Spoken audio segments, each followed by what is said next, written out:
حضرت لوط علیہ السلام کی قوم ہم جنس پرستی میں مبتلا ہو چکی تھی، اور یہ دنیا میں سب سے پہلی قوم تھی جو اس گناہ کو کیا تھا۔ اس لیے فرمایا کہ اس سے پہلے دنیا والوں میں کسی نے نہیں کیا تھا۔ ہم جنس پرستی، ہومو سیکشولیٹی، جو آج بہت بڑھتی ہوئی برائی ہے، جیسے عورت عورت کے ساتھ نکاح کرنا، مرد مرد کے ساتھ مل کے رہنا، یہ دونوں جس پر اللہ نے سخت ترین عذاب بھیجا ان لوگوں پر، حرام ہے۔ اس سے معلوم ہوا کہ حضرت لوط پر ایمان لانے والا ایک بندہ بھی نہیں تھا سوائے گھر والوں کے، کوئی نہیں ایمان لایا تھا، پوری کی پوری بستی ہلاک کر دی گئی، اور بیوی بھی نہیں لائی تھی، صرف ان کی جو اولاد تھی، بعض روایتیں ہیں کہ 2 بیٹیاں تھیں اور حضرت لوط تھے، بس یہ 3 افراد تھے جو پوری بستی میں نجات دی گئی، بقیہ سب کو ہلاک کر دیا گیا۔ جیسے قوم لوط میں شرک کے علاوہ فحش کاری، بے حیائی تھی، ویسے قوم شعیب میں شرک کے علاوہ جو بیماری تھی وہ ناپ تول میں کمی تھی۔ اسی واسطے فرمایا کہ پس تم ناپ اور تول میں پورا پورا کیا کرو، کمی نہ کیا کرو، اور لوگوں کو ان کی چیزیں کم نہ دو، اور زمین کی اصلاح کے بعد ان میں فساد پیدا نہ کرو۔ اگر تم لوگ مومن ہو تو یہی تمہارے لیے بہتر ہے۔ راستوں کے کناروں پر کھڑے ہو جانا، آنے جانے والوں کو، خاص کر خواتین کو گھور گھور کے دیکھنا، یہ دراصل فساد فی الارض کی نشانی ہے۔ یہ قوم شعیب میں بہت زیادہ تھی، تو اللہ کے یہ رسول حضرت شعیب علیہ السلام یہ بھی بتا رہے ہیں، دیکھو راستوں میں مت بیٹھا کرو۔ اسی واسطے اللہ کے رسول نے صحابہ سے بھی کہا کہ دیکھو راستوں میں مت بیٹھا کرو۔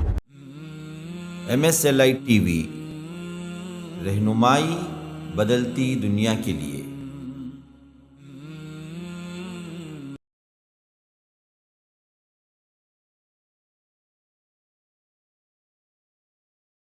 پھر آگے حضرت لوط علیہ السلام کا قصہ آ رہا ہے۔ وَلُوطًا إِذْ قَالَ لِقَوْمِهِ أَتَأْتُونَ الْفَاحِشَةَ مَا سَبَقَكُم بِهَا مِنْ أَحَدٍ مِّنَ الْعَالَمِينَ، اور حضرت لوط علیہ السلام کو بھی بھیجا تو اس نے اپنی قوم سے کہا کہ کیا تم ایسی برائی کرتے ہو جو تم سے پہلے دنیا والوں میں کسی نے نہیں کی تھی؟ ان کی سب سے بدترین برائی شرک تو تھا ہی تھا، لیکن ساتھ میں ان کی برائی جو تھی وہ تھی حضرت لوط علیہ السلام کی قوم ہم جنس پرستی میں مبتلا ہو چکی تھی، اور یہ دنیا میں سب سے پہلی قوم تھی جو اس گناہ کو کیا تھا۔ اس لیے فرمایا کہ اس سے پہلے دنیا والوں میں کسی نے نہیں کیا تھا۔ ہم جنس پرستی، ہومو سیکشولیٹی، جو آج بہت بڑھتی ہوئی برائی ہے، جیسے عورت عورت کے ساتھ نکاح کرنا، مرد مرد کے ساتھ مل کے رہنا، یہ دونوں جس پر اللہ نے سخت ترین عذاب بھیجا ان لوگوں پر، حرام ہے۔ لیکن آج ہمارے نوجوان، جس میں لڑکیاں بھی شامل ہیں، اس کو بڑی آرام سے، بڑے کیا ہے فخر سے کر رہے ہیں، اور اپنے اپنے محفلوں میں بیان بھی کرتے ہیں۔ لیزبین یا گے ہونا قانوناً کئی گورنمنٹ نے یورپین کنٹریز میں قبول بھی کر لیا ہے۔ یہ ہے فحاشی کی انتہا۔ اب اگر اللہ کا عذاب نہ آئے، کرونا وائرس نہ آئے، تو پھر کیا ہے جی؟ یہ دیکھو، وَلُوطًا إِذْ قَالَ لِقَوْمِهِ، لوط علیہ السلام کو ہم نے بھیجا تو انہوں نے اپنی قوم سے یہی کہا کہ أَتَأْتُونَ الْفَاحِشَةَ مَا سَبَقَكُم بِهَا مِنْ أَحَدٍ مِّنَ الْعَالَمِينَ، ایسی فاحشہ کام کرتے ہو، ایسا برا کام کرتے ہو، ایسے بے حیا کام کرتے ہو جو اس سے پہلے دنیا میں کسی نے نہیں کیا۔ مرد عورت سے کرتا ہے بغیر نکاح کے تو کم از کم اسے زنا کہہ سکتے ہیں نا جی، لیکن یہ بدبخت تو غیر فطری طور پر مرد مرد سے اور عورت عورت سے ہم جنس سے جنسی تسکین، یہ تو خیال کے اندر بھی نہیں آ سکتا، ایسی برائی میں ہو تم۔ پھر فرمایا کہ انکم لتأتون الرجال شہوۃ من دون النساء بل انتم قوم مسرفون، تم اپنی شہوت عورتوں کے بجائے مردوں سے پوری کرتے ہو، بلکہ تم لوگ اللہ تبارک و تعالیٰ کے حدود سے بہت ہی آگے نکل جانے والے ہو، تجاوز کرنے والے ہو۔ یہ کیا کام کر رہے ہو تم بدبختو؟ تم اپنی شہوت اپنے ہی جیسے مردوں سے پورا کرتے ہو، عورتوں کو چھوڑ دیتے ہو۔ اب قوم کا جواب کس حد تک یہ گر چکی تھی قوم، اس جواب سے آپ اٹھا لیجئے۔ فرمایا کہ وما کان جواب قومه الا ان قالوا اخرجوهم من قريتكم انهم اناس يتطهرون، ان کی قوم نے جواب دیا کہ اس کے علاوہ کچھ نہ تھا، یعنی ان کی قوم اس جواب کے علاوہ کوئی جواب نہ دیا، کہ کہنے لگی کہ اے بستی والو تم لوگ انہیں اپنی بستی سے نکال دو، حضرت لوط علیہ السلام کو، اس لیے کہ یہ لوگ بہت پاک باز بنتے ہیں۔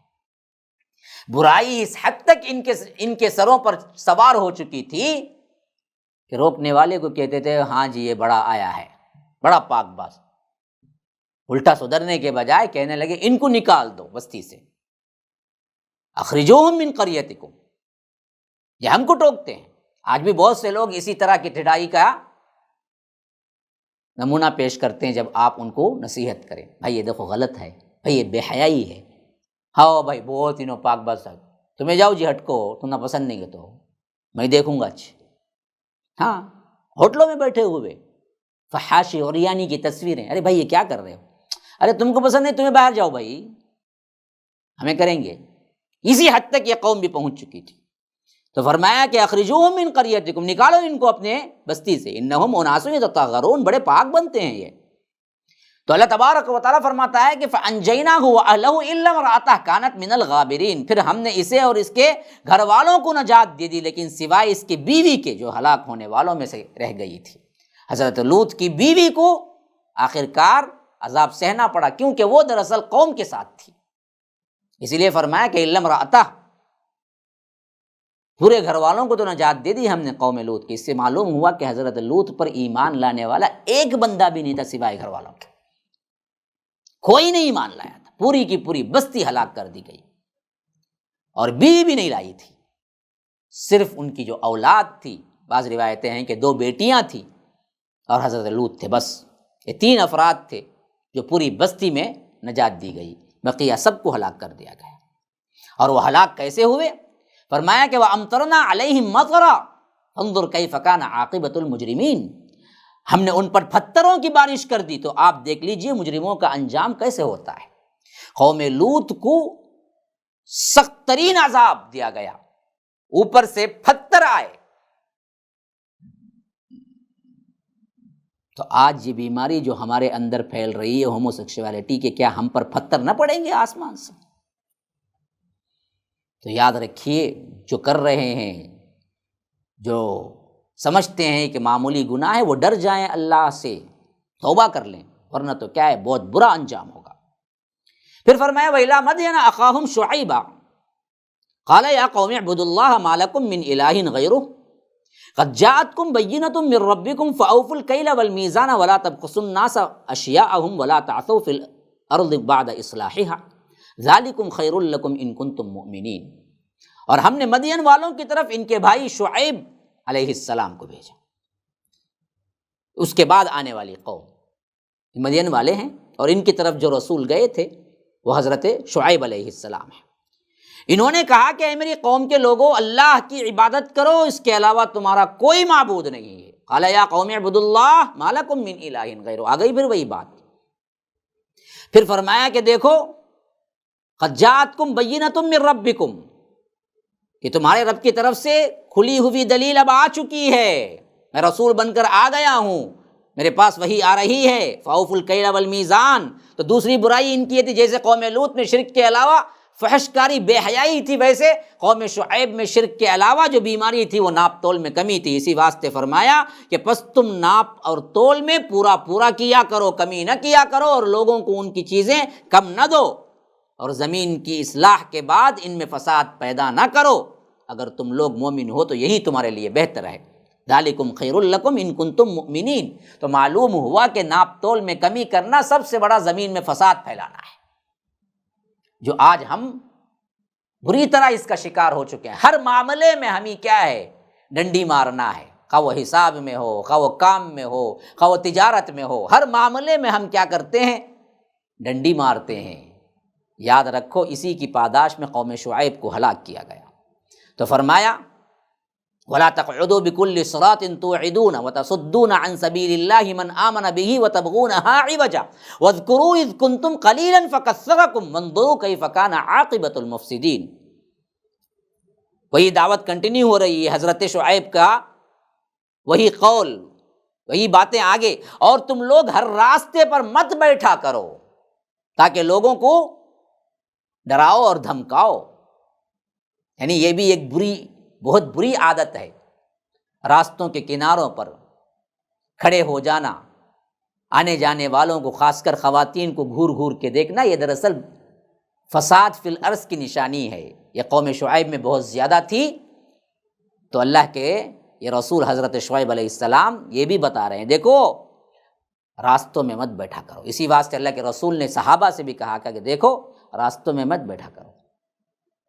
صحابہ نے کہا اللہ کے رسول جن کے گھر نہیں ہیں، جن کو جگہ نہیں ہے، اور کچھ ایسے چبوترے ہیں جہاں پر ہم بیٹھ کے بات کر لیتے ہیں، تو کیا یہ بھی نہیں؟ اللہ کے رسول نے فرمایا پھر اس کا حق ادا کرو۔ پوچھا اللہ کا حق کیا ہے؟ کہا کہ دیکھو نگاہیں نیچی رکھنا، اور کوئی راستہ پوچھے تو راستہ بتانا، یہ راستے پہ بیٹھنے کا حق ہے۔ اس حد تک تعلیم دی ہے محمد الرسول اللہ صلی اللہ علیہ وسلم۔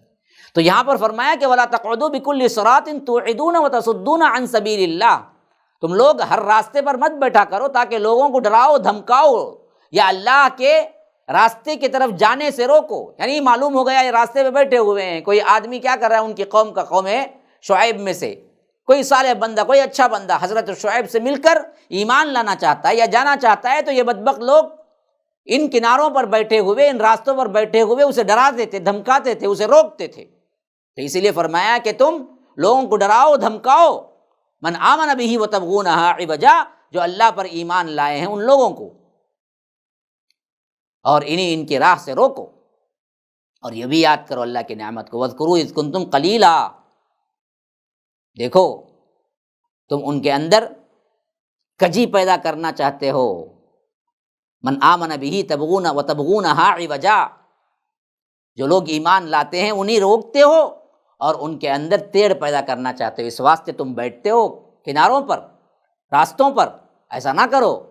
اور اللہ کی نعمت کو یاد کرو، تم بہت ہی کم تھے، اللہ تبارک و تعالی نے تمہیں زیادہ کیا، تمہیں آباد کیا، تمہاری تعداد تو بہت کم تھی، اللہ نے زیادہ کی، تمہیں قوم بنایا، بہت بڑی قوم بن گئی ہو اب تم۔ تو یاد رکھو وانظروا کیف کان عاقبۃ المفسدین، تو دیکھ لو کہ فساد پھیلانے والوں کا انجام کیسا ہوا ہے، یعنی تمہارے پہلے کی جتنی قوم رسولوں کا انکار کی تھی ان سب کا احوال دیکھ لو۔ قوم لوط تو بالکل تمہارے قریب ہے، اس سے پہلے قوم صالح دیکھ لو، قوم ہود دیکھ لو، قوم نوح دیکھ لو، یہ سب تمہارے سے پہلے آنے والی قومیں ہیں جنہوں نے اپنے رسولوں کی باتوں کو نہیں مانا۔ تو یاد رکھو ان لوگوں کا انجام کیا ہوا، یہ تمہارے سامنے ہے بالکل بھی۔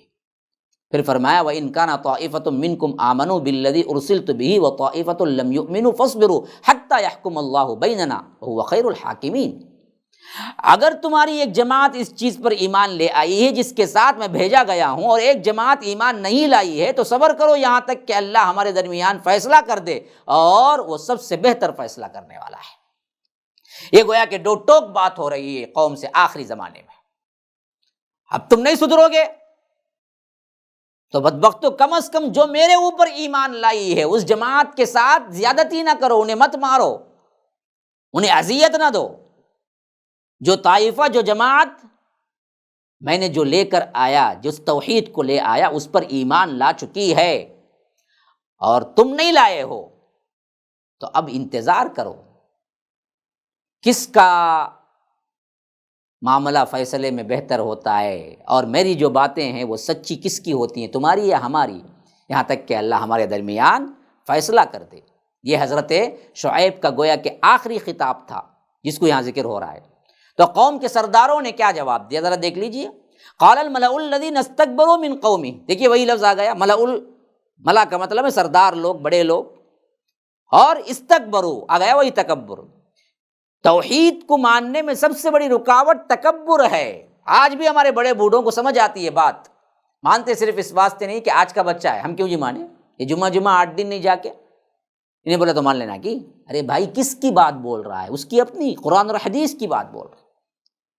تو قوم کے متکبر سرداروں نے کہا، ملأ الذین استکبروا من قومہ، کیا کہا، یا شعیب والذین آمنوا معک من قریتنا او لتعودن فی ملتنا قال اولو کنا کارہین، اے شعیب ہم تمہیں اور تمہارے ساتھ ایمان لانے والوں کو اپنی بستی سے ضرور نکال دیں گے، یا یہ کہ تم لوگ ہمارے دین پر واپس آ جاؤ، یا تو اندر واپس کیا ہے ارتداد کر لو، واپس پلٹ جاؤ کفر پر، یا ایمان پر رہو گے تو ہم تمہیں بستی سے نکال دیں گے۔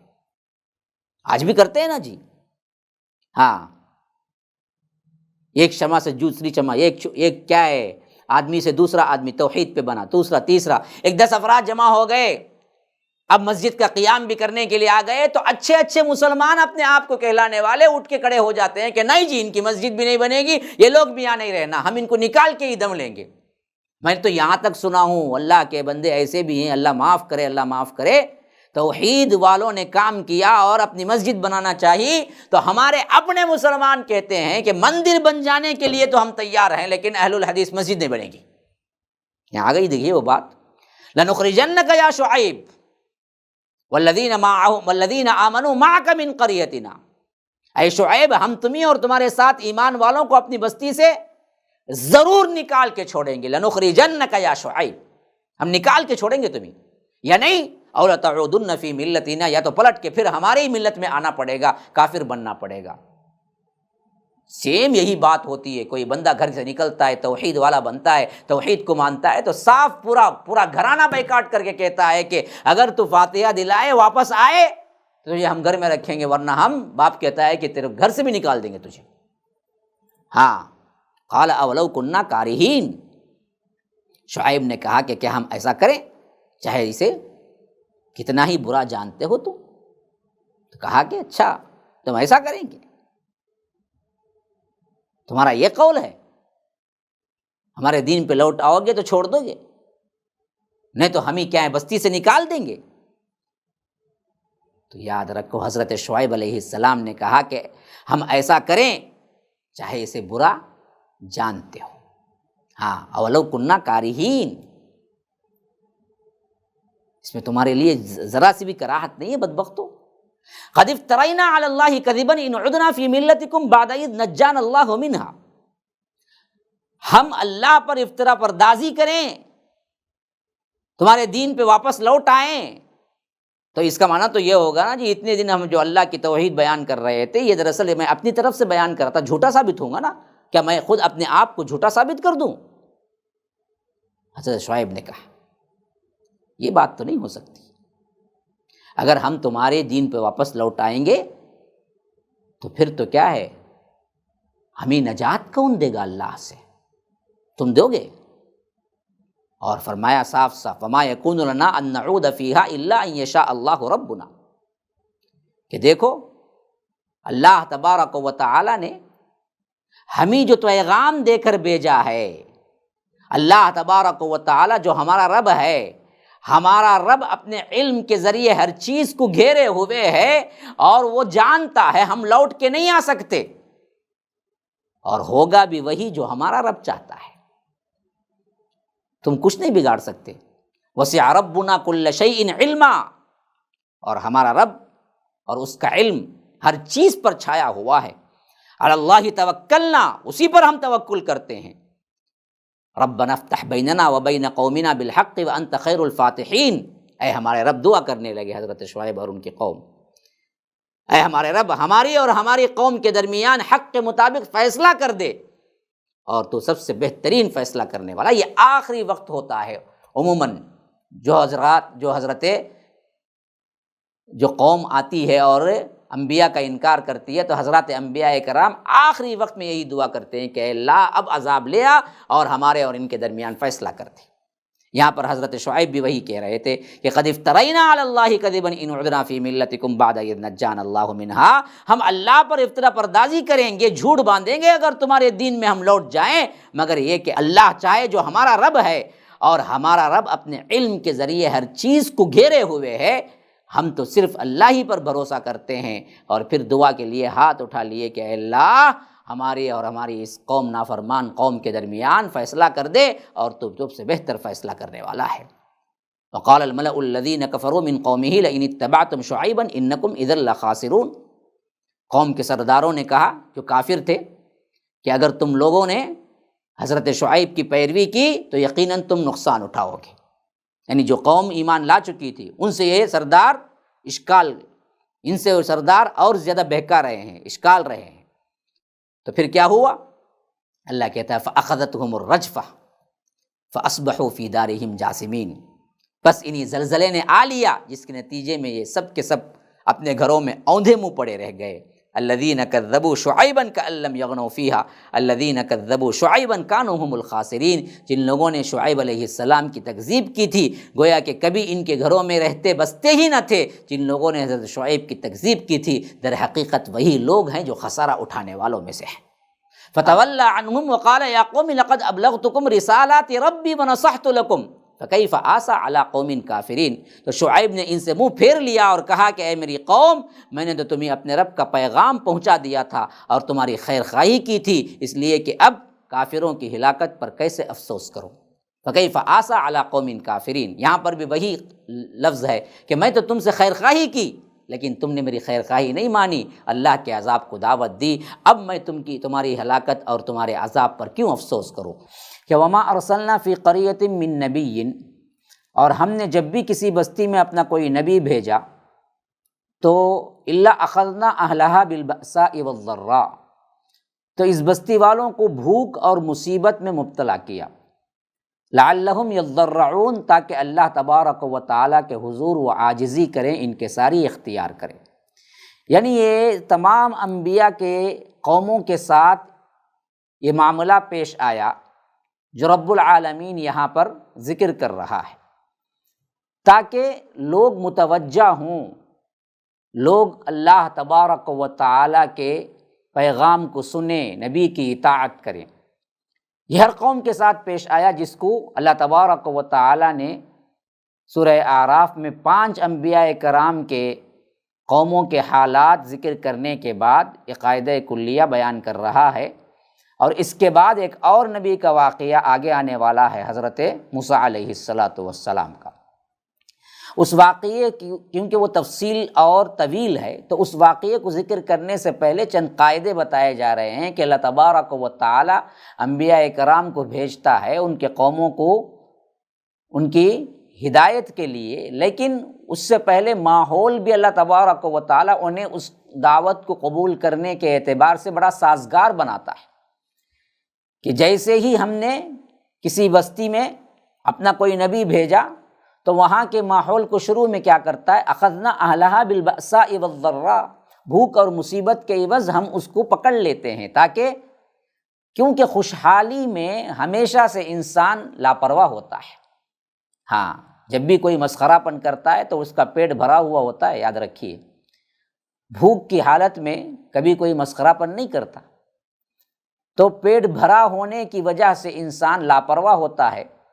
تو یہاں پر اللہ تبارک و تعالیٰ یہ قاعدہ بیان کرتا ہے کہ ہم نے جب بھی کسی بستی میں نبی بھیجا تو اسی دوران نبی کی دعوت کے ابتدائی زمانے میں ان کے اندر بھوک، ان کے اندر مصیبت، ان کے اندر تنگ دستی پیدا کی ہم نے۔ کیوں؟ ماحول بھی بن جائے کہ نبی کی دعوت کو لوگ قبول کر لیں، لعلہم یضرعون، کہ لوگ اللہ تبارک و تعالیٰ کے ہاں عاجزی انکساری کریں۔ لیکن جب یہ چیز بھی ان پر کارگر نہیں گزرتی، اس چیز پر بھی وہ لوگ ہٹ درم بنے رہتے، باوجود تنگی کے، باوجود اللہ تبارک و تعالیٰ نے انہیں تنبیہ کرنے کے، وہ نبی کی بات کو نہیں مانتے تو مسئلہ پھر دوسرا ہوتا۔ تو فرمایا کہ ثم بدلنا مکان السیئۃ الحسنہ، پھر ہم ان کو کیا کرتے ہیں، اس تکلیف کو آرام سے بدل دیتے ہیں۔ ہاں، اور حتیٰ عفو، یہاں تک کہ وہ کثیر تعداد میں ہو جاتے ہیں، یا آرام دہ جو ماحول ملتا ہے اس کے عوض وہ اس میں مگن ہو جاتے ہیں، اور کہتے ہیں کہ وقالوا قد مس آباءنا الضراء والسراء فاخذناهم بغتة وهم لا يشعرون، کہنے لگتے ہیں کہ ہمارے باپ داداؤں کو بھی تکلیف اور راحت دونوں پہنچی ہے، پھر ہم انہیں اچانک پکڑ لیتے ہیں اور ان کو خبر بھی نہیں ہوتی۔ یعنی اللہ تبارک و تعالیٰ اس آیت میں فرما رہا ہے کہ پہلے نبی کی دعوت کے ابتدائی زمانے میں ہم ماحول بھی سازگار بناتے ہیں کہ نبی کی دعوت کو قبول کر لیں، پلٹ آئیں، روئیں، گڑ گڑائیں، لیکن جب اس تنبیہ کے باوجود بھی قوم مانتی نہیں ہے، ہٹ درمی میں ہوتی ہے، تو پھر ہم کو اس حالت سے خوشحالی میں بدل دیتے ہیں، اس واسطے کہ اب ان کا انجام آخرکار عذاب الہی میں آنے ہی والا ہے، اللہ کا عذاب ان پر ثبت ہو چکا ہے، تو آخری یہ حد جس حد تک یہ پار کرنا چاہیں پار کر لیں، اور اس وقت ان کو اور ایک غلط فہمی بھی ہو جاتی ہے کہ دیکھو جی پہلے مصیبت ہوئی، اب کیا ہے خوشحالی ہوئی، تو یہ نبی کے انکار کی وجہ سے نہیں ہو رہا ہے، بلکہ یہ سب کچھ زمانے کے دور میں انداز میں جیسا زمانہ گزرتا ہے، جیسا یوں سمجھ لیجئے قدرت ایسے ہی آتی ہے، کبھی کیا ہے خوشی ہوتی ہے، کبھی غم ہوتا ہے۔ ہمارے باپ داداؤں کو بھی کبھی کیا ہے مصیبتیں پہنچی ہیں، تو اس واسطے پہنچی ہیں کہ انہوں نے نبی کا انکار کیا نا، بلکہ یہ سب کیا ہے مرور زمانہ ہے، زمانہ جیسے گزرتا ہے یہ سب چیزیں آتی ہی جاتی ہیں، اس واسطے وہ اور مغالطے میں پڑ جاتے ہیں اور دور نکل جاتے ہیں اللہ کی سرکشی میں۔ تو اللہ کہتا ہے فَأَخَذْنَاهُمْ بَغْتَةً، پھر ہم فوری انہیں پکڑ لیتے ہیں، وَهُمْ لَا يَشْعُرُونَ، انہیں خبر تک بھی نہیں ہوتی۔ حالانکہ ہونا کیا چاہیے تھا وہی اس آیت میں ذکر ہو رہا ہے، وَلَوْ أَنَّ أَهْلَ الْقُرَىٰ آمَنُوا وَاتَّقَوْا لَفَتَحْنَا عَلَيْهِمْ بَرَكَاتٍ مِّنَ السَّمَاءِ وَالْأَرْضِ وَلَٰكِن كَذَّبُوا فَأَخَذْنَاهُمْ بِمَا كَانُوا يَكْسِبُونَ۔ اگر یہ بستی والے ایمان لے آتے، تقوی کی روش اختیار کرتے، تو ہم آسمان اور زمین کی برکتیں ان پر کھول دیتے، لیکن انہوں نے کیا کیا؟ وَلَٰكِن كَذَّبُوا، جھٹلایا، تو اس کے پاداش میں کیا ہوا؟ فَأَخَذْنَاهُمْ، ہم نے انہیں پکڑ لیا، بما کانوا یکسبون، جو کچھ بھی وہ کمایا کرتے تھے، جو کچھ بھی انہوں نے کام کیے تھے، اس کے عوض ہم نے ان کو پکڑ لیا۔ ان تین آیتوں میں سمجھنے کی بات سب سے اہم ترین یہ ہے کہ اصول رب العالمین، اصول خداوندی یہ ہے قوموں کے ساتھ کہ انبیاء کرام کو بھیجتا ہے تو شروع میں اس کے ماحول کو بھی اللہ تبارک و تعالی سازگار بناتا ہے کہ دعوت کو قبول کر لو، لیکن اللہ تبارک و تعالی کی پکڑ، اللہ تبارک و تعالی کی تنگی، اور اللہ تبارک و تعالی نے ان پر جو ماحول کو مصیبت والا یا آ کر کوئی بھی عذاب دے کر آزماتا ہے، یہ چھوٹا عذاب ہے، اس میں نہیں پلٹتے ہیں تو پھر ان کو خوشحال بنا دیتا ہے تاکہ یہ اندھوں کی طرح اور بھٹکتے چلے جائیں۔ کہیں ہمارے ساتھ بھی یہی معاملہ نہیں ہو رہا ہے؟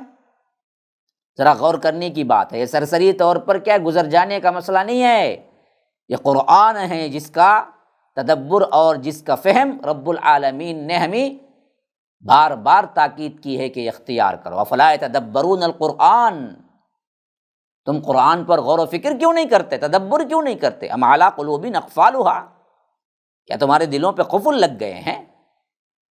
ہاں، وَلَقَدْ يَسَّرْنَا الْقُرْآنَ لِلذِّكْرِ فَهَلْ مِن مُدَّكِرٍ، ہم نے آسان کر دیا ہے اس قرآن کو، ہے کوئی اس کو یاد کرنے والا، اس سے نصیحت حاصل کرنے والا؟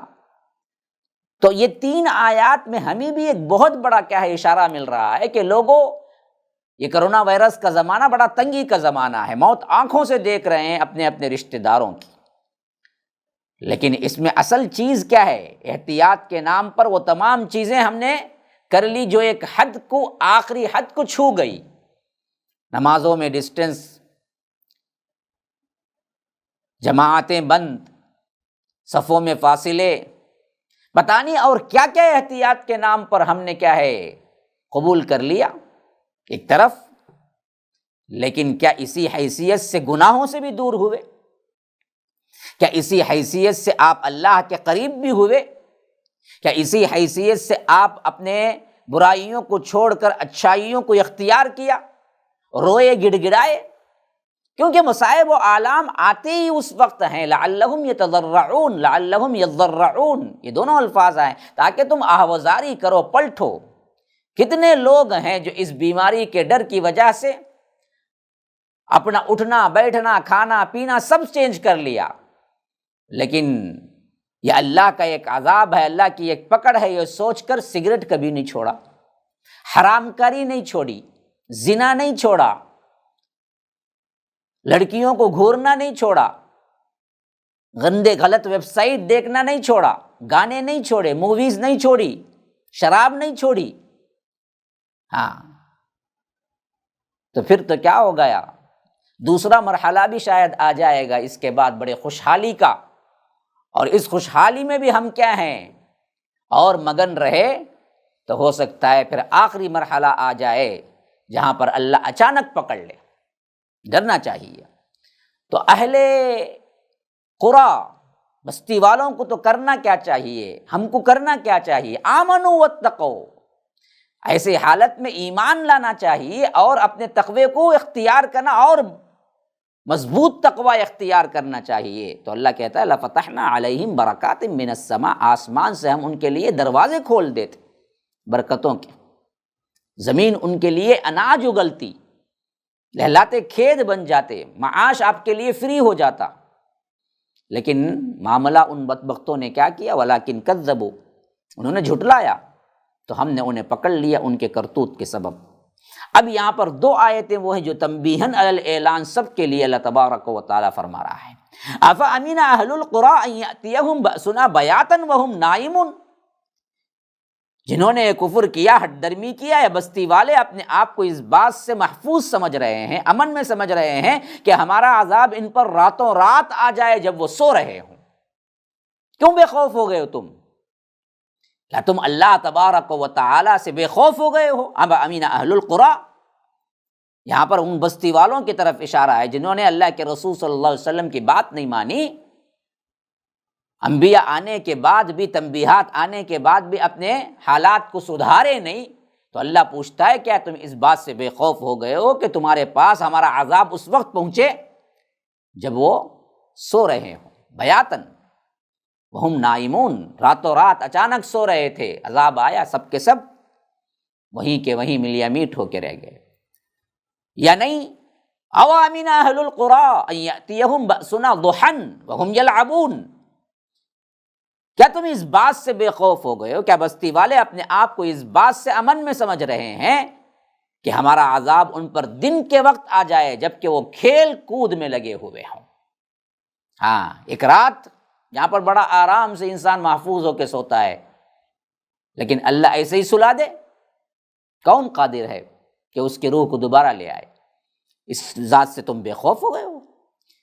تو اسی طرح فرما رہا ہے کہ اوامین اہل القریٰ، کیا یہ بستی والے اس بات سے بے خوف ہو گئے تھے کہ اللہ اس پر قادر نہیں ہے کہ ان یأتیہم بأسنا، اللہ کا عذاب انہیں آ جائے، پکڑ لے؟ کیسے؟ ضحی، بالکل دن دھاڑے، وہم یلعبون، جب وہ کھیل کود میں مصروف ہوں۔ میں پہلے ہی بتایا تھا کہ اسی کرونا کے زمانے میں مساجد میں کیا ہے، فاصلے ہو رہے ہیں، حرم میں پابندی ہو گئی ہے، ہمارے ہاں کیا ہے، لوگ چیخ چلا رہے ہیں کہ ہجوم نہ بناؤ، فلاں نہ کرو، لیکن بڑے ڈھڑلے کے ساتھ ایک طرف میچ چل رہی ہے، وہاں پر ہجوم بھی ہو رہا ہے۔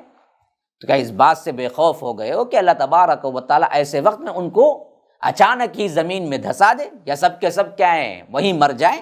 اللہ اس پر قادر ہے۔ افامنوا مکر اللہ فلا یأمن مکر اللہ الا القوم الخاسرون، کیا وہ اللہ کی چال سے اپنے آپ کو محفوظ سمجھ رہے ہیں؟ یعنی اللہ کے عذاب کو، اللہ تبارک و تعالیٰ کے پکڑ کو تم محفوظ سمجھ رہے ہو؟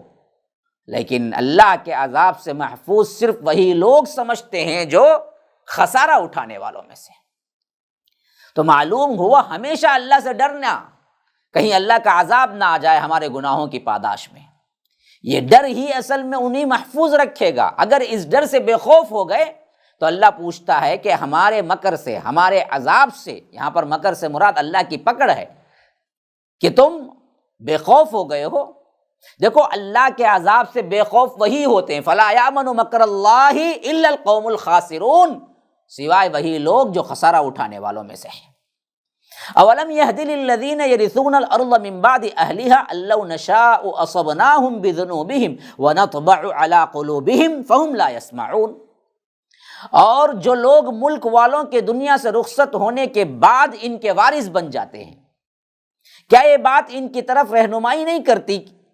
اگر ہم چاہتے تو ان کے گناہوں کی وجہ سے انہیں پکڑ لیتے اور ان کے دلوں پہ مہر لگا دیتے، پھر وہ خیر کی کوئی بات سنتے ہی نہیں ہیں۔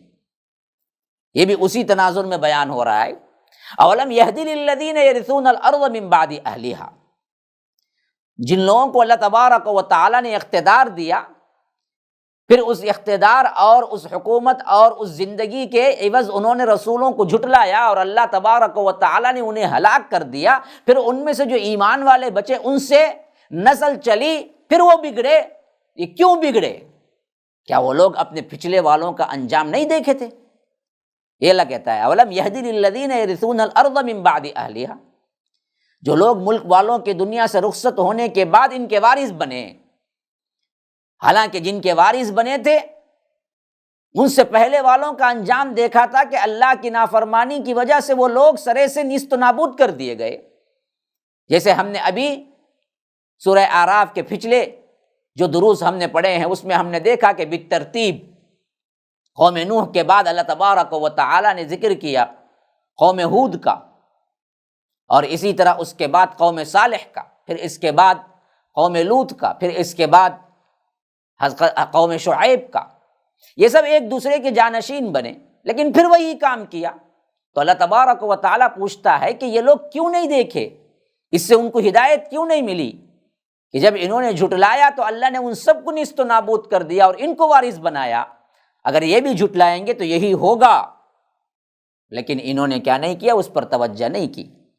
یہ بات ان کی طرف رہنمائی نہیں کرتی کہ اگر ہم پکڑنا چاہیں تو ان کے گناہوں کی وجہ سے انہیں پکڑ لیتے، اور ان کے دلوں پر ہم نے کیا کیا تھا، مہر لگا دیا تھا۔ اصل میں یہ لوگ خیر کی بات نہیں سنتے، ورنہ تو ہر قوم بعد والی قوم سے عبرت حاصل کرتی، اپنے پہلے والی قوم سے عبرت حاصل کرتی، تو کبھی رسول جب آتے اور انہیں تنبیہ کرتے تو وہ نہیں جھٹلاتے تھے۔ لیکن ان بدبختوں نے باوجود سب کچھ جاننے کے پھر انہوں نے وہی روش اختیار کی جو ان سے پہلے قوم نے اختیار کی۔ یہی حالت ہماری بھی آتی ہے۔ اللہ تبارک و تعالیٰ کے کتنے تنبیہات ہیں، کتنے عذابات ہیں، کس کس قسم کی مار ہو رہی ہے، لیکن ہم سدھرنے کا نام نہیں لیتے۔ دوسرے جو کچھ بھی مسائل پیش آ رہے ہیں دوسری قوموں سے یا تاریخ کے اندر، جب بھی ہمیں مار پڑی ان واقعات سے پھر سبق لیں اور دیکھیں کہ دیکھو جب بھی اللہ اور اس کے رسول کو ہم نے چھوڑا، کتاب اللہ کو پس پش ڈال دیا، اپنی منمانی اور فرقوں میں بٹ گئے، تو اللہ نے غیروں کو ہم پر مسلط کر دیا۔ تو آج بھی ہم کریں گے تو وہی حال ہوگا، ہم سدھریں پلٹیں اللہ کی طرف، لیکن ہم پھر وہی روش اختیار کرتے ہیں۔ کہیں ایسا تو معاملہ ہم پر بھی نہیں ہو گیا کہ وَنَطْبَعُ عَلَىٰ قُلُوبِهِمْ، جیسے اللہ کہتا ہے ان کے دلوں پہ ہم نے سیل مہر لگا دی تھی، فَهُمْ لَا يَسْمَعُونَ، وہ خیر کی بات کوئی سنتے ہی نہیں تھے۔ یہی حالت کہیں اللہ ہم پر نہ کر دے کہ قرآن سنیں، حدیث سنیں، سب کچھ سنیں لیکن اپنے عمل نہ بدلیں۔ تو اللہ محفوظ رکھے ایسے لوگوں سے۔ MSLI TV، رہنمائی بدلتی دنیا کے لیے۔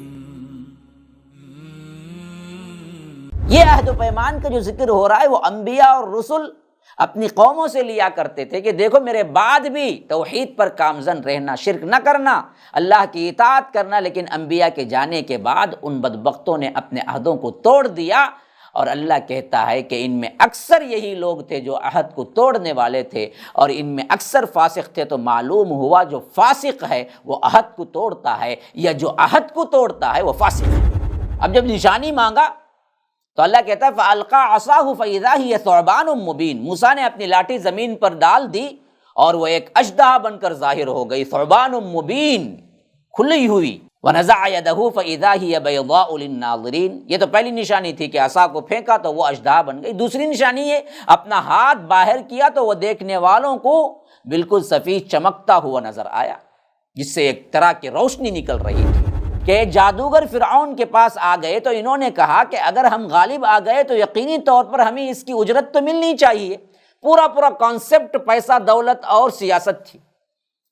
یہ ہے اہل ایمان اور اہل دنیا کے معاملات۔